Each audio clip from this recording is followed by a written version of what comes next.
Did you read that warning? Because later on I'm going to drop the F-bomb and I don't want to offend anyone. I find it strange that if I say F-bomb that's sociably acceptable, but if I say the actual word people are offended. It's just a word, a sound. If it was a foreign language you didn't understand, you wouldn't be offended. Here's another word, fat futt. Now that's a made up word. It even sounds slightly offensive, but it's not, because it's not a real word. Try doing this for fun. Go into a restaurant, when they ask you for your name, say fat futt and spell it out. Then wait till they sound it over the speaker. Fat futt, party of 4 for the all-you-can-eat buffet. Everybody will look around and go, what did she just say? Do you remember sticks and stones may break my bones, but words will never hurt me? Those are words we recited to young children to make them aware that people say unkind and cruel things and they shouldn't be affected by it.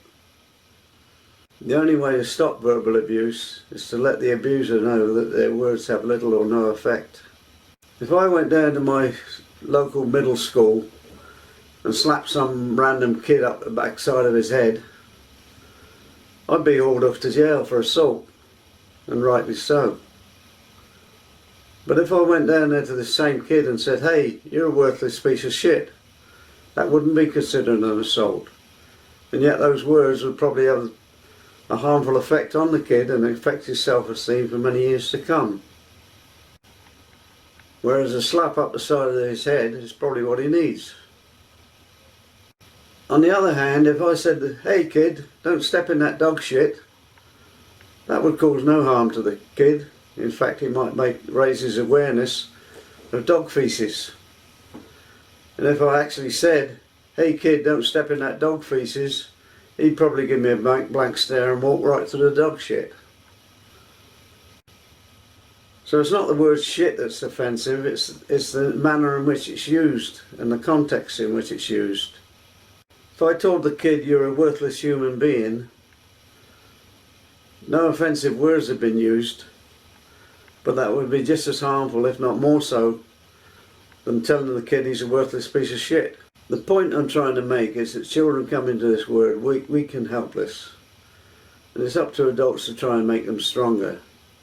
And the way they become stronger is to go through the hard knocks that life dishes out. And if they're sheltered from certain words, it's going to have even more effect on them when they do hear them. Being offended by certain words and images is the one hard knock in life that we can actually avoid, because we're only offended if we choose to be offended. The next time someone says you're an arsehole, try saying this: oh no, I'm a decent person. You must be confusing me with some other arsehole. What gets me is when people are offended on behalf of other people. It's like I'm about to punch somebody in the face and you stick your face in between his face and my fist. Why are you hurt when the offensive words are not directed at you? If I call Chris Christie a fat fuck and you happen to be overweight, that should not offend you. You're not the fat fuck that I'm talking about. You notice I said if, because I would not call Chris Christie a fat fuck, even though he is. It's just a hypothetical illustration. If there's a thunderstorm in our area, we are advised to turn off our computer, because a power surge might come through and burn it out. By the same rule, if there's a shitstorm of abusive remarks coming our way, we have the ability to turn our minds off and not take it in. Everyone is trying to stop the storm when the easiest course to take is just turn the fucking switch off and let the storm pass. Thanks for listening.